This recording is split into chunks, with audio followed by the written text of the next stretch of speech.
Hey, it's Brandon, and welcome to Retro Reactions, a place where I experience amazing music from the 70s, 80s, and 90s for the very first time.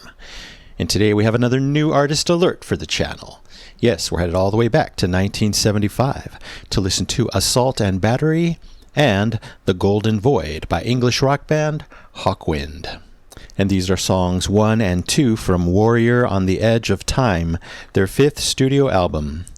Apparently, they are connected and are often played together. The first song reflects on the impact and purpose of human life, urging listeners to make their lives meaningful. The second song delves into feelings of losing one's body and mind in an infinite golden void, enhancing the album's existential and space-related themes. I'll go ahead and play them as one song, so let's go.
what was that?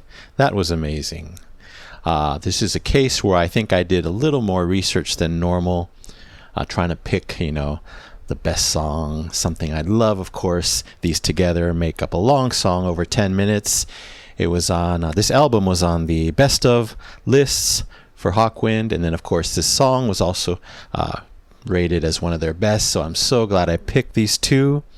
They worked beautifully together, and I think they showcased a lot of what this band is about perfectly. Of course, I don't know what other vibes they have, but based on my research, I think this is where it's at.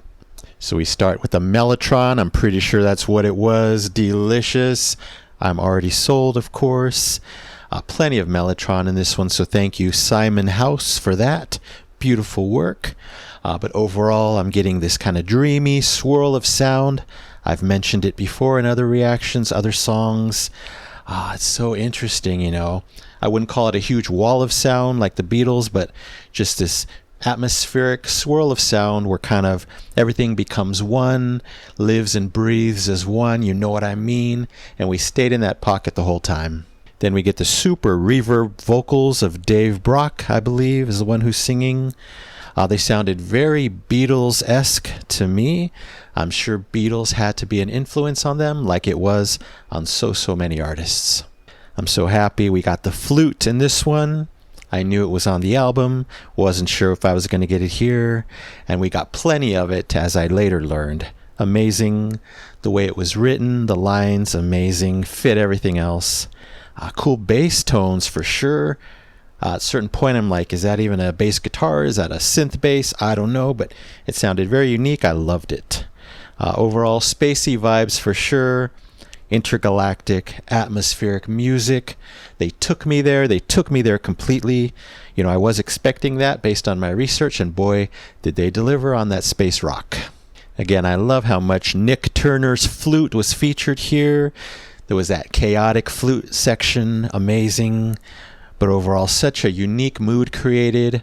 Yes, I've been in space with other bands many times, but this one had its own unique flavor. I loved it. And then, of course, we get that divine, absolutely divine transition into song 2. It seemed like the Golden Void slowed down compared to the first song, but it was still so powerful. I think during the transition as well, I wrote down explosive, galactic musical power. And then later I'm hearing Pink Floyd levels of intensity in the music, just loving it, the creativity. So much was being thrown at me. This kind of spacey whistle tone melody, I'll take it. Tearing guitars, I'll take them. More beautiful mellotron, I'll take it. Some kind of dramatic strings happening. I don't know if they came from the mellow, but I enjoyed it all. Again, it all worked as this swirl of powerful music. Yeah, and this one, the vocal melodies were very hypnotic, different from the first one. I love them. Then we get this amazing change-up. I think it was a guitar change-up, spectacular. I started noticing that it had a little Spanish flavor to it. I know I was singing along.